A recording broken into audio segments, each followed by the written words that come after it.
E aí, gente, boa noite, bem-vindo a mais uma aula nossa aqui, curso chegando na reta final e a gente correndo aqui com conteúdo, chegando conteúdo novo para você hoje. Hoje nós vamos falar sobre três temas, né? 3 assuntos.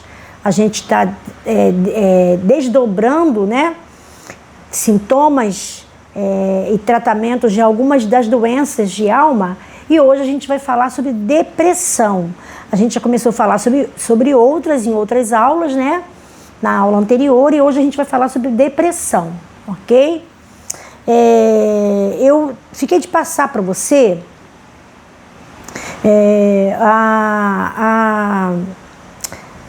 o questionário para você me responder, né? Para a gente falar sobre a questão das heranças familiares. E eu não deixei na semana passada, mas essa semana eu vou estar deixando aí dobradinha, tá? O questionário dessa semana e da próxima semana também. Da semana passada também, da semana passada e dessa semana, quero dizer. Ok, gente? Vamos lá, então? Vamos falar sobre depressão. Depressão, o que é depressão? A depressão, você vai receber, você hoje não está, a gente está no formato diferente de aula hoje, e você não vai acompanhando comigo na tela. Mas esse material está em PDF e você já pode, inclusive, abrir o seu PDF aí e ir acompanhando a leitura comigo, tá bom? Ou pode ir acompanhando a minha fala agora e depois estudar o seu PDF.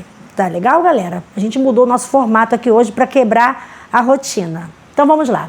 A depressão é uma doença mental que gera alterações no humor, voltada principalmente para os sentimentos de tristeza.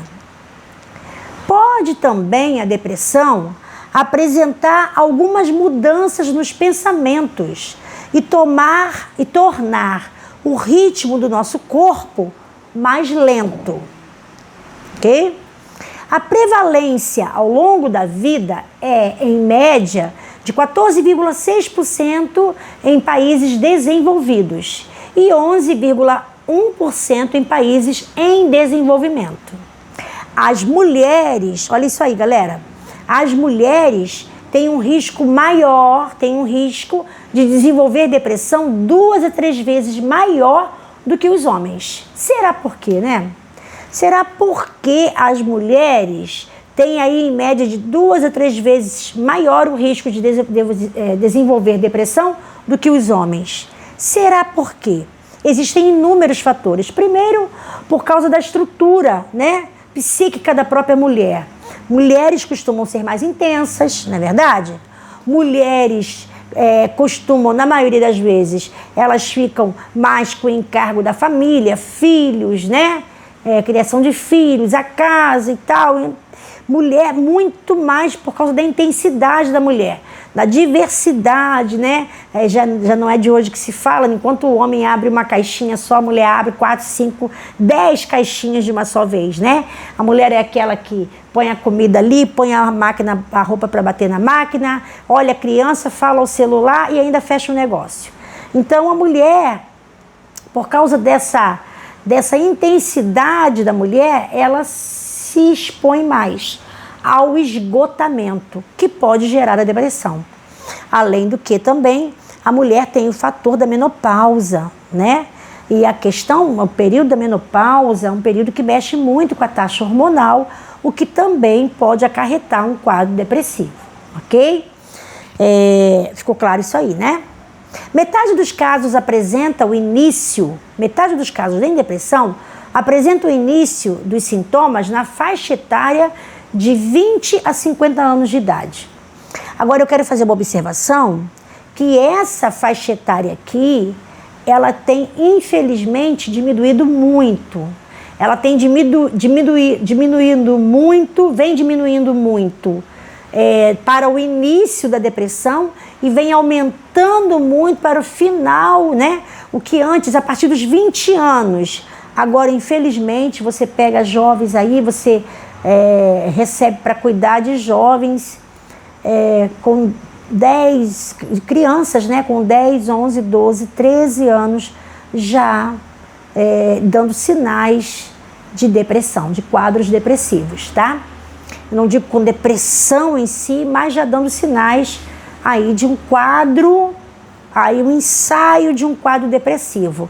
E o que era de idade máxima 50 anos, infelizmente, a gente sobe isso aí para bem mais disso, né?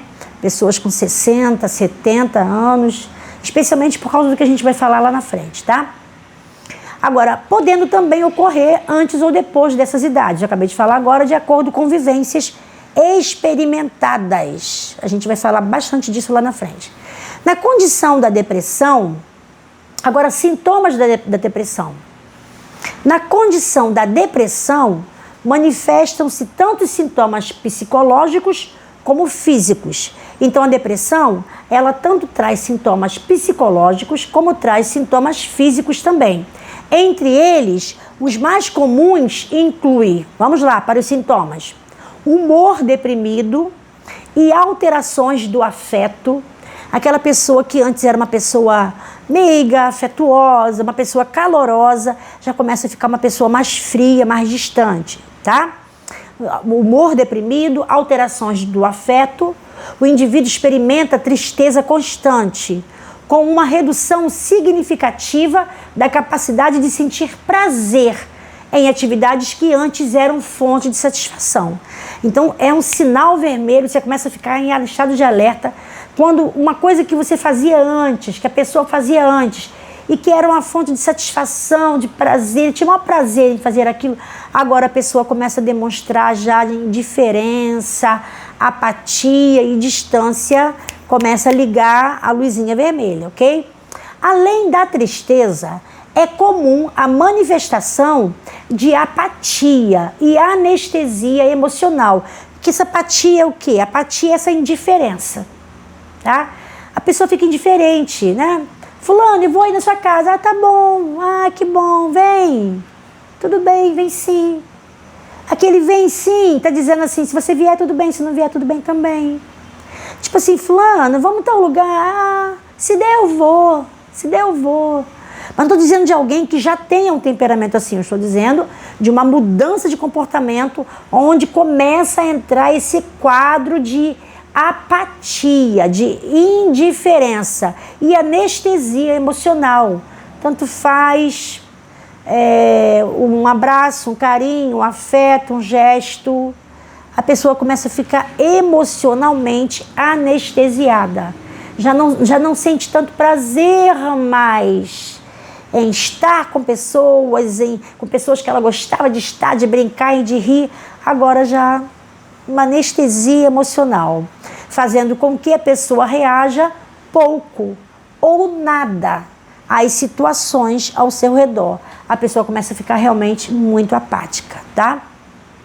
Eu falei dos sintomas emocionais. Agora vamos para os sintomas físicos da depressão. Nos sintomas físicos, prevalece a falta de energia, a lentidão nos movimentos e uma sensação constante de cansaço. A pessoa, num quadro depressivo, a pessoa fica continuamente mais lenta. Ela tem perda de energia, não tem vontade de fazer, de resolver, não tem vontade. Ela tem uma perda de energia muito grande, a pessoa fica muito prostrado, muito deitado, tem muito sono, ok? E insônia à noite. Embora a inquietação ocorra, pode ocorrer também, embora há alguns casos de depressão, ocorre também a inquietação, mas é menos frequente.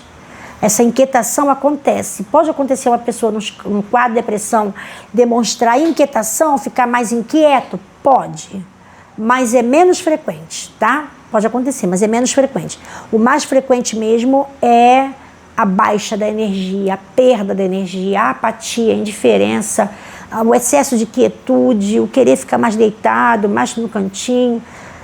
São sintomas mais comuns da depressão. Também são notadas variações no padrão do sono, como um aumento na sonolência e modificações no apetite, podendo resultar em ganho ou perda de peso, tá? Essa alteração, variação nos padrões do sono aqui, o que a gente está falando? Normalmente a pessoa num quadro depressivo, ela costuma dormir muito durante o dia e ter muita insônia durante a noite, tá?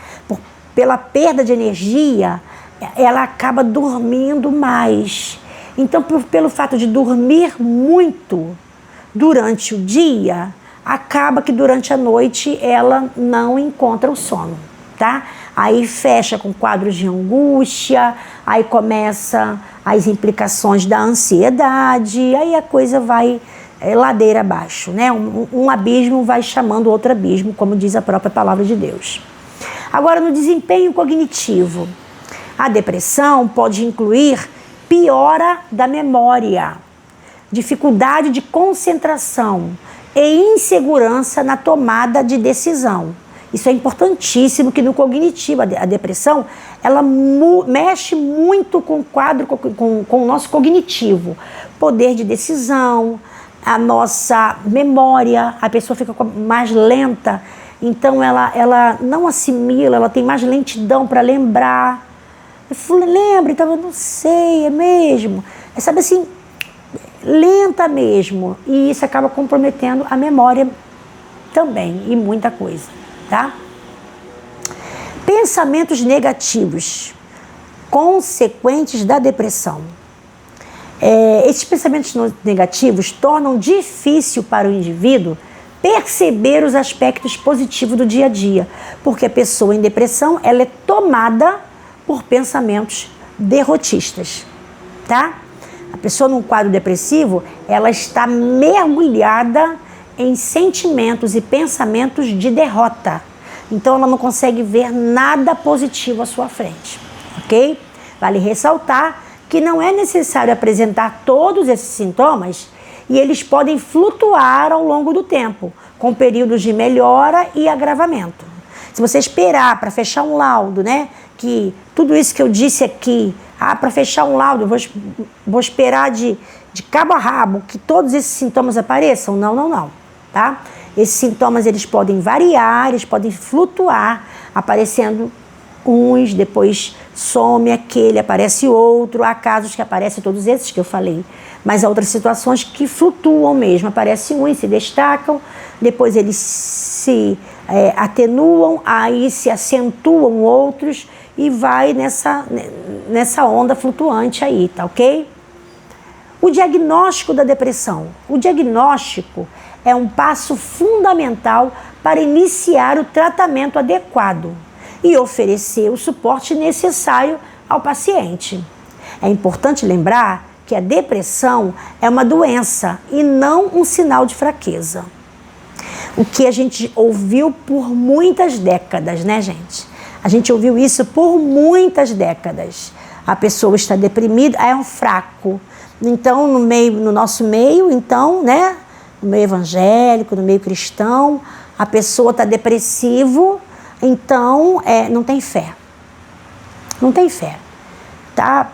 Foi pego por uma depressão porque não tem fé em Deus, né? Não conhece a Deus de verdade. E não é nada disso. Primeiro que a depressão, ela pode ser resultante de distúrbios hormonais. Pode ser algo realmente patológico. Por isso que antes de diagnosticar alguém com quadro depressivo, né? Com uma depressão, aliás, a pessoa pode estar num quadro depressivo e não estar em depressão, não ter uma depressão.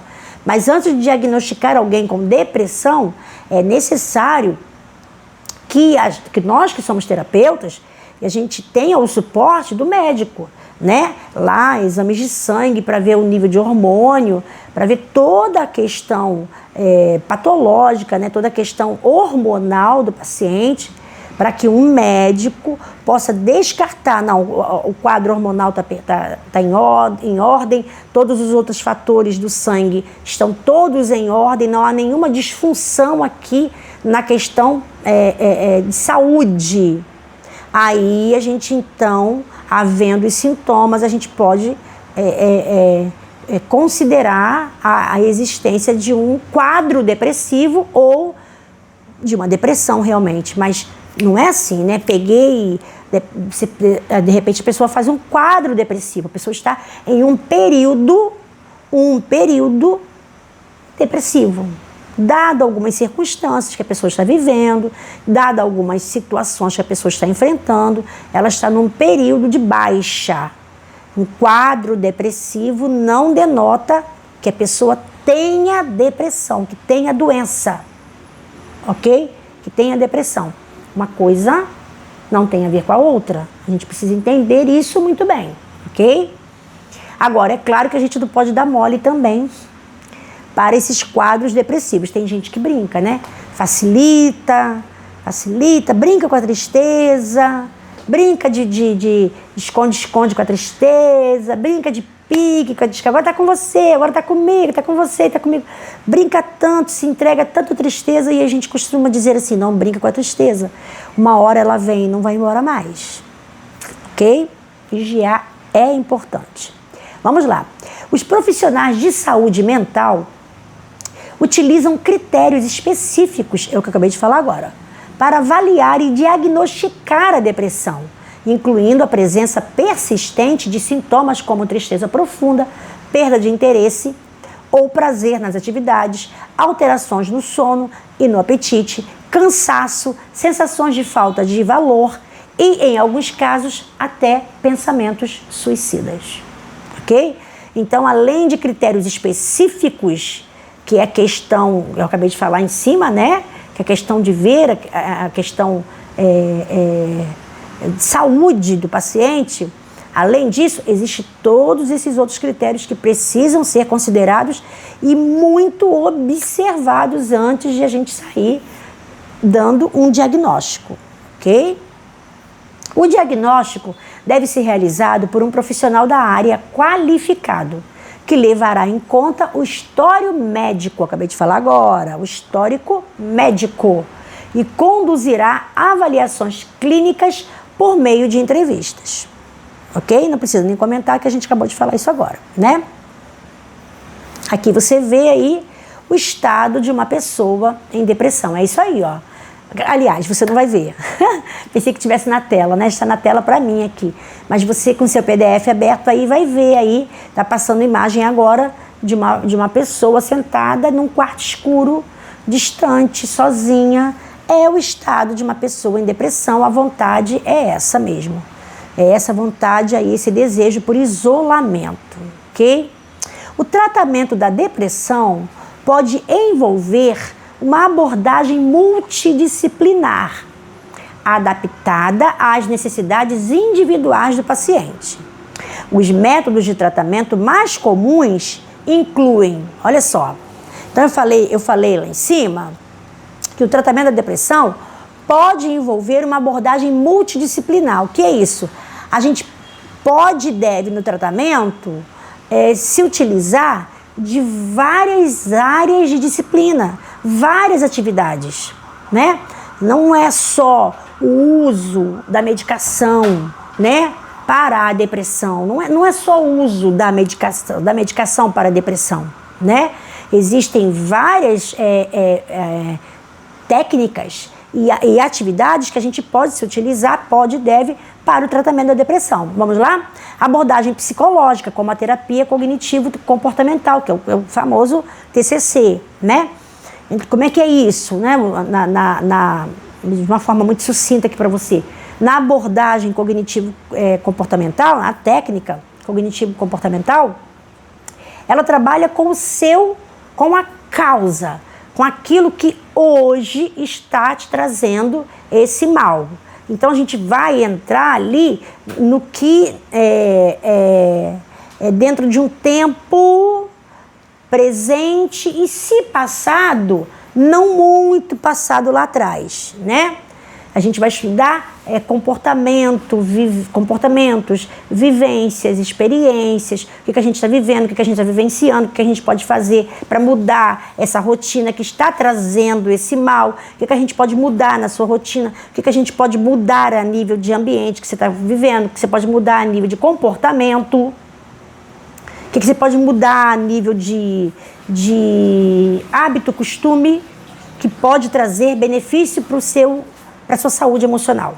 Então, além dessa abordagem psicológica, há também o uso de medicamentos antidepressivos. E isso depende do grau da depressão. E esses medicamentos são prescritos por um médico. Ok? Nada dessa história de automedicação. Ai, tô assim, vou comprar um antidepressivo. Não. Essa é uma medicação prescrita por um médico. Normalmente é o psiquiatra. É o psiquiatra quem prescreve essa medicação. Os neurologistas também prescrevem, mas normalmente não é o neurologista. Quando há um quadro assim, o neurologista já transfere, já encaminha para o psiquiatra. E é o psiquiatra, o médico psiquiatra, que vai cuidar disso. Ele vai ver o grau da depressão e vai entrar com a medicação sob supervisão e prescrição médica, ok? Além disso, também estratégias de autocuidado, como a prática regular de exercícios, alimentação saudável e gerenciamento do estresse, tá? Tudo isso faz parte aí dessa linha de tratamento que eu vou aderir, eu vou adotar, tá? Então não é, eu vou tomar remédio e vou sentar no sofá e vou esperar que o antidepressivo faça... Não, não. A gente precisa entender que para o tratamento da depressão a gente precisa usar aí de técnicas e várias disciplinas, né? Várias áreas de atuação que vão todas culminar aí no tratamento e na cura da depressão. Como eu disse, autocuidado, prática regular de exercícios é muito importante. Muito importante, é muito útil, tem uma utilidade assim essencial a prática de exercício, tá? Você começa a respirar, você começa a praticar o exercício da respiração. Com isso você começa a trabalhar seus batimentos cardíacos, você começa a trabalhar a questão da corrente sanguínea, você começa a sentir mais bem-estar, você começa a falar melhor, você começa a ficar mais livre da angústia. Tudo isso é resultado de exercício físico, tá, gente? Ele faz tudo isso aí, tá? Não é só terapia, não. Exercício físico também. Além de alimentação saudável, equilibrada, gerenciamento do estresse. É claro, você vai precisar do apoio de um profissional, é claro, né? Para trabalhar com você e te fazer entender quais são os ambientes que te adoecem, quem são as pessoas que te adoecem, quais são os relacionamentos que adoecem você, o que é que você tem feito que tem adoecido você, tem adoecido o seu emocional. Então, somos nós agora, na nossa área, que vamos identificar junto ao paciente o que, quem e onde. Né? O que, quem e onde. O que tem adoecido você, quem tem adoecido você e lugares que adoecem você, práticas, hábitos que adoecem você e seu gerenciamento do estresse, você identificar isso e começar a mudar a sua rotina, tá?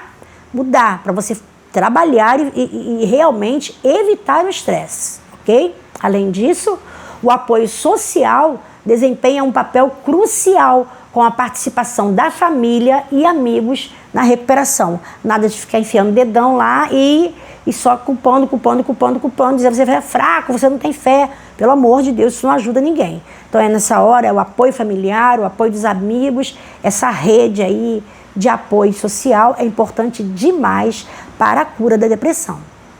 É fundamental que o tratamento seja supervisionado por profissionais de saúde mental para garantir a sua eficácia, ok? Agora vamos falar da prevenção. A prevenção da depressão é uma área em crescimento na saúde mental, com ênfase na promoção do bem-estar emocional desde cedo. E a questão, gente, é que a grande maioria de nós, e eu vou dizer, a grande maioria de nós, né, não tem prática de bem-estar. A gente conhece bem as rotas de fuga, a gente conhece rotas de fuga. Aí o trabalho é uma fuga, ele alivia a dor da sua alma um pouco.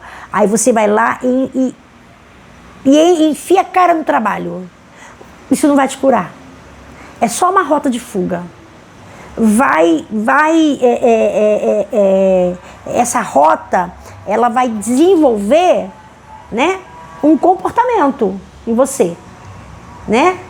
Um comportamento você vai ter, eu esqueci o termo usado agora, absurdo, eu trabalho com isso direto, mas você tem o trabalho como uma rota de fuga, então ele acaba sendo para você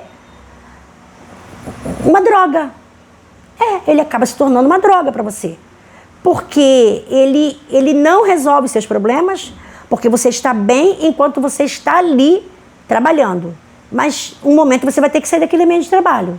Quando você levanta e sai dali, você estava pior do que antes de sentar ali para trabalhar. Tá? Estava pior. E quando você voltar para as suas demais áreas da vida, que não é só trabalho, você está mal, você está pior do que estava. E não vê a hora de chegar outro dia para você enfiar a cara no trabalho de novo. E se você em casa tiver chance de dar um jeitinho de mergulhar no trabalho de alguma forma, você vai mergulhar. Porque aquilo ali se tornou uma droga na sua vida. Apenas uma compulsão. Por isso que o trabalho, ele também se torna uma compulsão. Porque você faz, porque te alivia a dor da alma. É importante na prevenção é você começar a promover áreas, práticas de bem-estar na sua vida. Valorize mais pessoas, lugares, situações que te causam bem-estar, que te causam prazer genuíno, né? Mas isso aqui me causa prazer, eu vou usar droga, porque droga me causa prazer. Isso é uma rota de fuga, isso não vai resolver. O bem-estar que a gente está falando aqui é exercício físico, uma boa alimentação, uma boa roda social, né? uma boa rede de apoio, que são familiares, amigos mesmo, pessoas que sejam fechamento com você. Prática de coisas que sejam boas para você. Pratica um exercício específico, a praticar uma dança de salão, a praticar algo, uma terapia ocupacional, algo que gere prazer em você. Nós vivemos pelo trabalho, a gente vive por aquilo que a gente tem que fazer. A gente vive por aquilo que a gente tem. Eu tenho que fazer isso, eu tenho que fazer aquilo, eu tenho que fazer aquilo. E aquilo que é prazeroso, fica onde? E aquilo que é bom, a gente não tem tempo para fazer aquilo que é prazeroso. Por isso a humanidade caminha a passos cada vez mais próximos de um colapso depressivo. Porque até as nossas crianças a gente está criando assim, cheios de tem que fazer, tem que fazer, tem que fazer, né? Aí vai lá em cima o grau de ansiedade. Aí, irmão, não tem como. Então, mente, gere na sua vida coisas que te dê bem-estar, que trabalhe, sabe? Um bom lugar, às vezes é um entardecer em casa, uma boa conversa, gere momentos assim, pare, desacelere um pouco, pare um pouco, respire, sinta a sua respiração, olhe na sua janela, veja a vida, nutra gratidão no seu coração, nutra amigos, amizades. Invista em coisas que, na maioria das vezes, são muito simples e geram verdadeiras bases assim, de alegria, saúde e bem-estar para a gente, ok? Alguns passos importantes na prevenção da depressão incluem promoção do apoio social, que é isso? Fortalecer as redes familiares e amigos, é essencial, acabei de falar isso, para manter as relações saudáveis e evitar o sentimento de tristeza. Ninguém é feliz sozinho, né? E todo mundo que tenta acaba chegando à conclusão de que não dá para ser feliz sozinho. Então, fortaleça laços. Outra coisa é o gerenciamento do estresse, como a meditação. Como é que se gerencia o estresse? A prática da meditação, a ciência comprova, gente. A meditação. E eu estou falando aqui, quando eu estou falando aqui, isso aqui é ciência, tá? Eu estou falando a ciência está dizendo que a prática da meditação, você parar um pouco, meditar, pensar em coisas boas, nutrir gratidão. Agora você imagina meditar na palavra de Deus, hein? Você imagina meditar na palavra de Deus, que poder não tem? Que dínamos não tem? Criar o hábito da meditação na Bíblia Sagrada, que é alimento de força, de consolo, de alento, de fé para o teu coração. A prática da meditação, a prática da fé viva, estou falando aqui, é ciência. Esse material que eu estou passando para você, que você está recebendo aí, o seu PDF, que eu estou vendo com você, estou passando com você agora, isso é ciência, tá? É a ciência que está dizendo. Eu não estou compondo isso aqui de um roteiro cristão, não. Isso é ciência. Gerenciamento do estresse, meditação, a prática da fé viva, técnicas de relaxamento, é importante demais. Descubra coisas que relaxam você. Eu já sei o que me relaxa. E é muito bom você ter práticas, né? Conhecer técnicas de relaxamento. Conhecer assim, isso me relaxa muito. Tem gente que é assim, né? Mexer no cabelo. Tem gente que é assim, se mexer nas minhas mãos. Tem gente que é assim, se mexer nos meus pés. Eu relaxo. Descubra técnicas de relaxamento e as pratique. Para a resolução de problemas, técnicas de relaxamento para a resolução de problemas, tudo isso já foi comprovado. Ajuda as pessoas a enfrentar os desafios da vida de forma mais eficaz, ok? Estilo de vida saudável, vou dar aqui alguns estilos aqui. Incentivar a prática regular de atividades físicas, a gente vai trabalhar com pessoas e vai ajudar pessoas que estão passando, né, por um quadro depressivo ou enfrenta mesmo a doença, a depressão. É importante que você tenha essa aula na ponta da língua, tá bom? Fala com a pessoa sobre a importância do estilo de vida saudável, incentivar a prática regular de atividades físicas, uma alimentação equilibrada, essa alimentação aqui de hoje, de vez em quando, né? Um lanchão desse aí, né? Uma pizza de um refrigerante, um hamburgão desse da vida, de vez em quando, mas procure no seu dia a dia se nutrir de alimentos saudáveis que tragam equilíbrio para o seu corpo e a manutenção de um padrão de sono adequado, que é o que a gente mais perde hoje, né? E muito se perde hoje. O padrão de sono está cada vez mais desorganizado, né? Manter um padrão de sono adequado, ajustado, é fundamentalmente importante para prevenir a depressão. A intervenção precoce é importante, tá? Quanto antes souber identificar, melhor e mais rápido será a eficácia do tratamento da depressão, como qualquer doença. Identificar e tratar problemas de saúde mental em estágios iniciais pode evitar a progressão para a depressão. Eu falei aqui no início, né? Se você percebe que dado o momento que você está vivendo, dado o momento que aquela pessoa está vivendo, tem havido, né, uns quadros de tristeza, um ambiente de tristeza, a pessoa volta e meia, estou para baixo, não estou legal. Opa, já liga a luzinha vermelha e já começa, vamos fazer exercício físico, vamos lá, vamos começar a distrair um pouco mais a cabeça, dar uma saidinha, dar uma fugidinha, vamos fazer uma coisa, vai passear, vai na casa de um parente, além de, sobretudo, se apegar a Deus, sobretudo, praticar a fé, mas além disso também, vamos quebrar essa rotina aí, que está sendo aí um elo determinante aí para esse seu mal-estar. Vamos quebrar esse elo aí, entrando com alguma coisa que gere bem-estar. Então, identificar e tratar, né, antecipadamente pode prevenir que um quadro depressivo se transforme em uma depressão, de fato, ok? A prevenção da depressão não é apenas responsabilidade do indivíduo, mas também da sociedade como um todo, incluindo instituições de saúde, escolas e comunidades. Lamentavelmente, a gente fala com muita tristeza, mas nosso país não tem um olhar nada apurado para isso, né? E os lugares que tem, por exemplo, nós temos o CRER, que é o Instituto de Restauração Emocional, e eu vivo essa realidade, né? Quando você fala assim, nós temos um centro de restauração emocional, as pessoas fazem assim,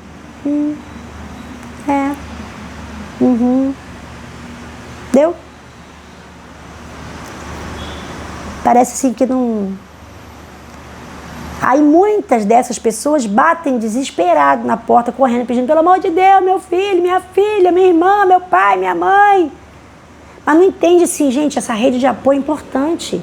É importante que além de tudo isso que o próprio indivíduo precisa fazer pela vida dele, como alimentação saudável, horário de sono adequado, roda de rede de apoio social importante, além de tudo isso, né? É importante também que a sociedade contribua, tendo instituições de saúde, escolas e comunidades preparadas para trabalhar na prevenção da depressão. É fundamentalmente importante, mas no Brasil ainda não caiu essa ficha, não, mas vai cair, né, galera? Mas nós que estamos aqui vamos seguindo, fazendo a nossa parte. Existem diversos tipos de depressão. Vamos falar agora um pouco dos tipos de depressão, né? Existem diversos tipos de depressão, cada um com sintomas específicos. Existe a tão conhecida depressão maior, o tipo mais comum de depressão, caracterizado por tristeza profunda, humor depressivo, desânimo, alterações no apetite e no sono. Esses sintomas, quando você os vê em uma pessoa, em um tempo assim, já em um tempo insistente, né? E aquele quadro não muda, um tempo recorrente, a gente está falando da depressão maior. Existe a distimia. Distimia é uma depressão crônica, de intensidade moderada, que se caracteriza por irritabilidade, mau humor, pensamentos negativos, desânimo, pessimismo, falta de vontade de agir, pouca energia e concentração. Esse aqui é um outro tipo de depressão. A gente pensa que só existe a depressão maior, que é a mais conhecida, a famosona no ranking, né? É aquela que eu acabei de narrar aqui, né? A pessoa não quer sair da cama, não quer sair do quarto, não quer ver ninguém, aí a gente grita. Só que a depressão maior tem uma irmã caçulinha, que é a distimia. E às vezes a gente mesmo entra no quadro de distimia e não percebe que você está entrando num quadro de distimia. O problema é que uma distimia não tratada, uma distimia acentuada, né? Ela pode progredir para um quadro de depressão maior, ok? Você dá mais uma lida aí no seu PDF na distimia, ela é muito comum, muito mais do que a gente imagina. Existe também a depressão pós-parto. Pode ocorrer até 1 ano após o parto. Até um ano após o parto. Mas é mais comum nos primeiros 3 meses, ok? Os sintomas incluem alterações hormonais. Por que acontece a depressão pós-parto? Se não há nenhum problema circunstancial, né? Se aquela parturiente não está vivendo nenhum problema, aquela mãezinha não está com problema familiar, não está com outros problemas de saúde, o bebezinho também não está, se não há nenhum outro problema, nenhum outro fator externo, mas ocorreu a depressão, isso pode ser por causa de alterações hormonais muito comuns no pós-parto, ok? Alterações nas relações sociais, porque a mulher, nesses últimos meses de gravidez, ela normalmente, né? Ela já vai ficando assim mais desconfortável, mais irritada, algumas delas se isolam mais, ganha muito peso, né? Dorme menos à noite, já vai ficando mais cansada. Então, as relações sociais se alteram. Isso começa até dentro de casa mesmo, né? No ritmo da vida pessoal da mulher é alterado. As relações sexuais também mudam, né? A frequência e a qualidade da vida sexual do casal muda nos últimos meses de gravidez, né? Em alguns casos muda muito, né? Então, isso tudo interfere também nas relações sociais. As preocupações, as cobranças da capacidade de ser boa mãe e isso acaba até fazendo a mãe sentir rejeição pelo bebê. Talvez eu esteja falando aqui com você que viveu um quadro desse quando se tornou mãe e assim, eu não entendo porque eu estou rejeitando meu filho, meu Deus, que é isso? Eu amo meu filho, eu amo meu bebê, né? Mas isso por tudo que a gente acabou de explicar é normal e logo em seguida passa, é só aquele períodozinho ali, depois vai passar, volta tudo normal, ok? Existe também o transtorno disruptivo de desregulação do humor, que é o TDDH, tá? Vamos falar dele. Uma condição, esse transtorno é uma condição psiquiátrica que afeta principalmente crianças e adolescentes. Quando você falar do TDDH, esse distúrbio, esse transtorno, afeta especialmente crianças e adolescentes, tá? Os sintomas incluem irritabilidade crônica, aquela criança que é uma criança, um adolescente irritado por natureza.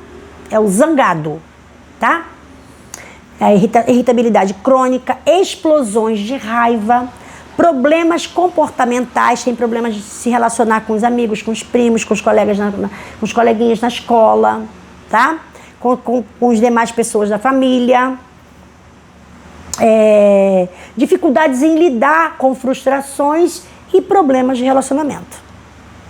Esse também é uma variante da depressão. Essa também é uma outra variante da depressão, o transtorno disruptivo de desregulação, ok? Outros tipos de depressão incluem depressão psicótica, transtorno afetivo sazonal, que é o TAS, transtorno disfórico pré-menstrual, que é aí um quadro que também se resolve após o período menstrual. Algumas mulheres têm esse transtorno, tá?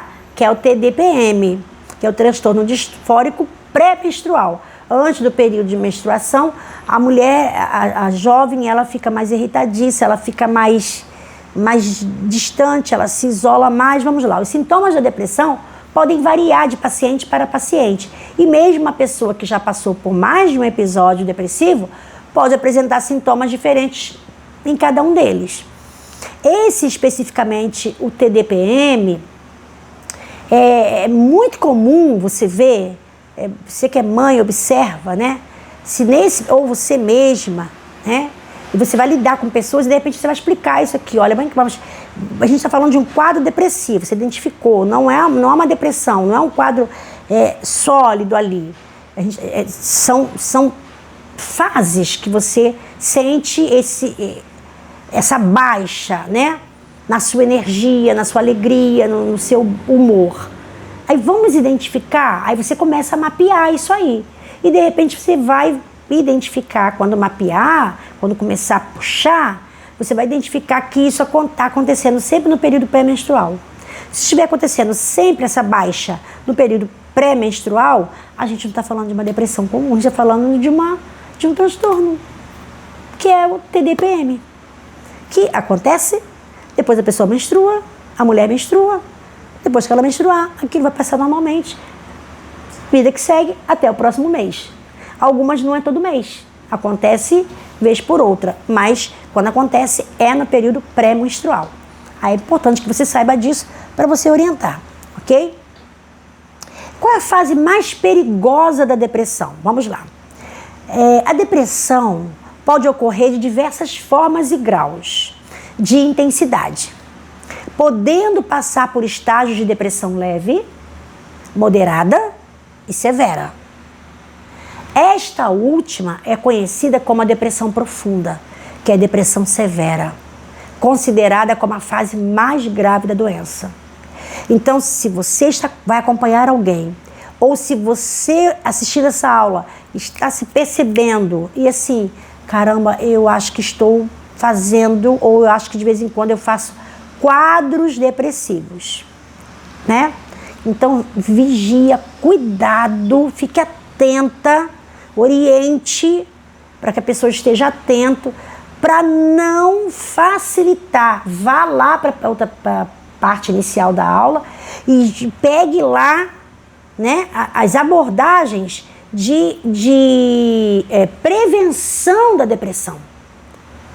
Então já começa, vai lá, lista lá o que a gente colocou lá, nos tópicos lá, na abordagem da prevenção, e começa a incluir atividade física, mudança de ambiente, mudança de rotina, né? Eu estou falando para você, é importante a prática maior e o apego maior a Deus.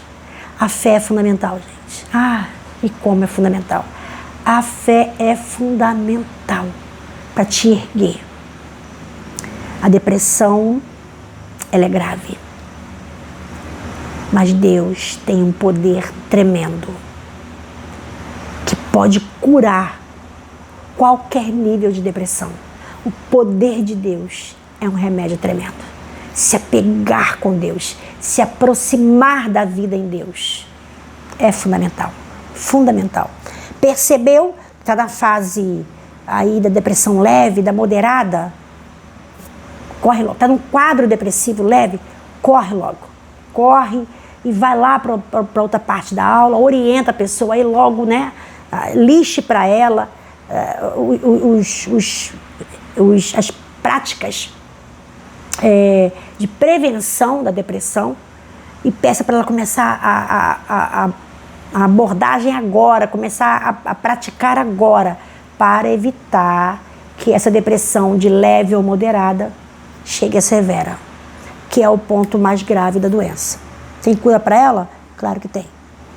Especialmente em Deus. Aí que a cura é mais eficaz. Eu posso te garantir. Certo? Falamos de depressão. Falamos para tirar, no curso mais avançado, que é na psicanálise, aí a gente vai estudar os tipos de depressão, as abordagens psicanalíticas, a gente vai aprofundar nisso, mas aqui não é o caso. Eu preciso que você conheça a depressão, causas, sintomas e tratamento. Prevenção. Com isso aqui você trabalha muito e trabalha bem. Ok, galera? Agora a gente vai falar de um outro tema. A gente vai falar agora de fobia. Porque a gente fala muito da depressão. Depressão realmente é o terror das emoções, né? Das emoções adoecidas. Mas não existe só ela não, tá? A gente vai falar um pouquinho aqui dessa garotinha aqui que é a fobia. Que faz um estrago que só. Vamos lá? Fobia. Abrindo aí o seu PDF, vem comigo. Fobia é um transtorno de ansiedade que se caracteriza por um medo irracional e persistente de algo ou de uma situação, mesmo que não represente perigo. Tá vendo como é que a fobia é uma coisa terrível também? Porque a fobia, gente, ela pode vir, né? Ela é um medo que pode surgir de algo que não existe. Um medo que pode vir de um perigo real ou de um perigo irreal. Mas a fobia está ali, tá? É um transtorno. E ela vai fazer você temer ou ter medo até daquilo que é irreal, ok? A fobia pode causar uma sensação de pânico, terror, ansiedade e perturbação. E pode comprometer a qualidade de vida da pessoa. A fobia pode comprometer a qualidade de vida da pessoa.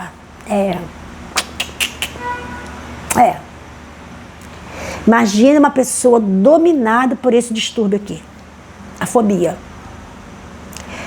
Gente, eu vou falar de alguns tipos de fobia, você vai ver como esse distúrbio, esse transtorno, ele altera na qualidade de vida de uma pessoa. Vamos avançar. Os sintomas da fobia incluem, olha aí, olha o que é viver com isso. Sintomas: tremores, a pessoa fica trêmula, aumento dos batimentos cardíacos, aceleração cardíaca. E a aceleração cardíaca gera, normalmente, descompensação da respiração, tá? Suor frio, palidez ou rubor, ou a pessoa fica pálida, verde, ou a pessoa fica avermelhada, fica com o rosto avermelhado. Tensão muscular, a fobia, ela causa tensão muscular, que causa dores terríveis. E a fobia pode causar desmaio. Uma pessoa pode desmaiar por fobia. Ok? Uma crise de fobia pode ser tão intensa a ponto de fazer uma pessoa ter desmaio. Ok? Existem vários tipos de fobia, entre os quais vamos falar dos mais conhecidos. Agorafobia. Oh, meu Deus. Eu estou com essa fobia, então. A língua embolou aqui, gente. A língua enrolou aqui. Agorafobia. Agorafobia é o medo de lugares abertos e multidões. Conhece aquela pessoa que tem pavor quando está no meio de multidões? Aquela pessoa que ela entra no lugar cheio, tá? A agorafobia não é medo de lugares fechados, não. Ela tem essa fobia é com lugares abertos e que contenham multidões. Tipo, imagina se uma pessoa dessa vai num estádio de futebol. Uma pessoa dessa numa festa de casamento, naquele salão enorme, cheio de pessoas, a pessoa vai passar mal, ela vai pro banheiro em crise, passando mal. Como é que uma pessoa que sofre desse distúrbio vai ser madrinha de um casamento? Imagina uma noiva com agorafobia. Imagina uma noiva. Quando ela pisar na igreja, ela vê aquela multidão de pessoas. Entendeu? Isso é muito limitante, gente. É muito limitante. Existe uma outra que é acrofobia. Acrofobia é uma fobia mais comum.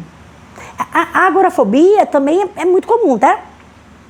Mas a acrofobia é medo de altura.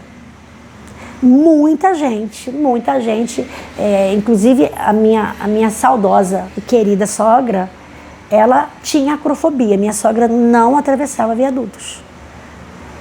Por mais baixo que fosse, ponte, ainda que fosse uma ponte enorme, não tivesse risco nenhum, não sei mais, né? Viaduto. Não. Se tivesse que atravessar, tivesse que morar, imagino, em um apartamento, de forma nenhuma. A pessoa não tem condições. A pessoa que sofre de acrofobia não mora em apartamento, por causa da altura, a não ser que seja no andar de baixo, ok? Existe também a tão conhecida claustrofobia, que é medo de lugares, a fobia por lugares fechados, ok? Por isso que hoje, né, essas máquinas de ressonância, hoje, é um tipo de exame que você tem que fazer dentro daquela máquina, não tem jeito, dentro daqueles tubos, mas já existe sedação, né? Porque as pessoas que sofrem de claustrofobia não tem condições de entrar numa máquina daquela, né? Então, se ela for entrar, ela vai passar mal, muita coisa. Então, ela precisa ser sedada, tá? Isso não é frescura, a pessoa tem medo de altura, não é frescura, a pessoa tem medo de lugares abertos, não é frescura, nem sempre é frescura. A gente pode estar falando de um quadro doentio, de uma patologia, ok? Existe também, que é muito conhecida, a fobia social, tá?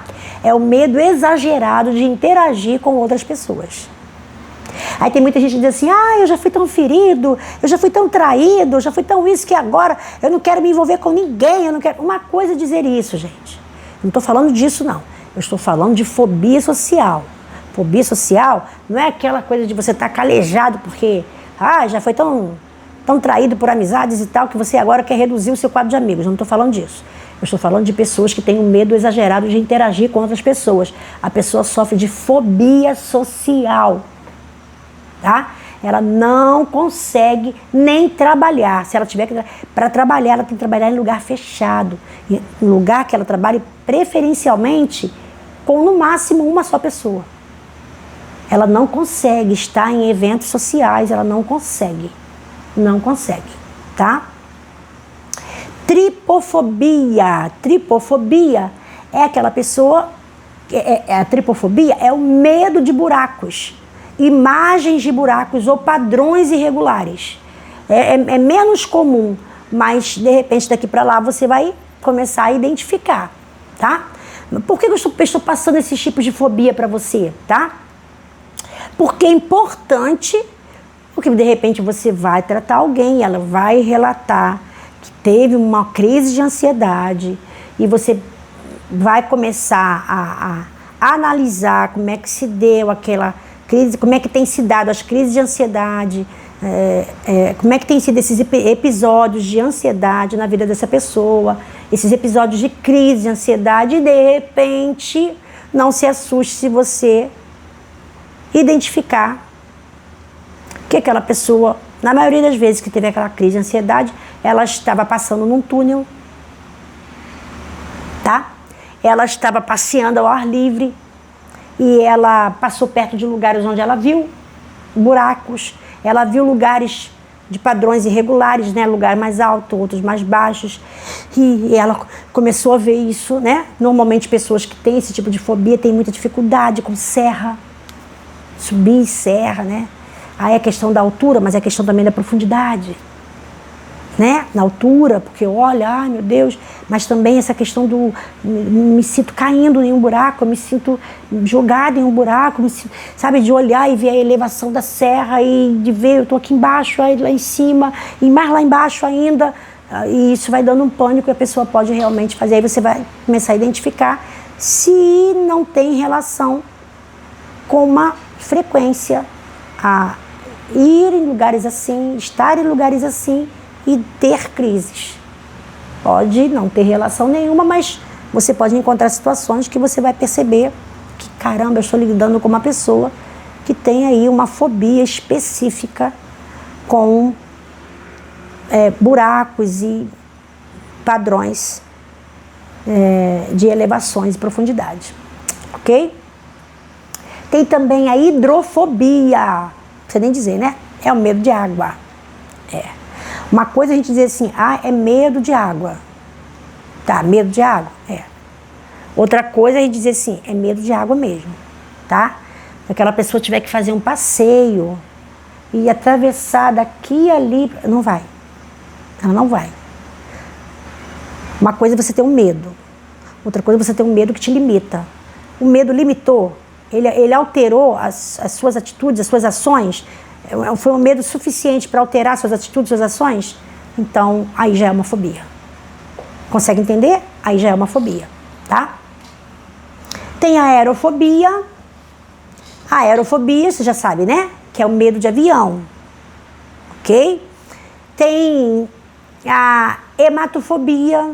Hematofobia é o medo de quê? Medo de sangue. Ok? E por aí vai. E eu não sei se eu listei mais outras. Não. Listei essas. E se a gente fosse pegar, nós pegaríamos muito mais outras. Mas eu peguei as mais comuns. Por quê? Porque as mais comuns, porque você pode lidar com isso. Você pode estar no lugar público, estar perto de alguém, estar no aeroporto, estar perto de alguém, e aquela pessoa começa a passar mal, começa a ter uma crise de pânico. Aí você vai ouvir alguém dizer assim, para de frescura, para com isso. E de repente, isso não vai ajudar nada, aquela pessoa não vai ajudar nada.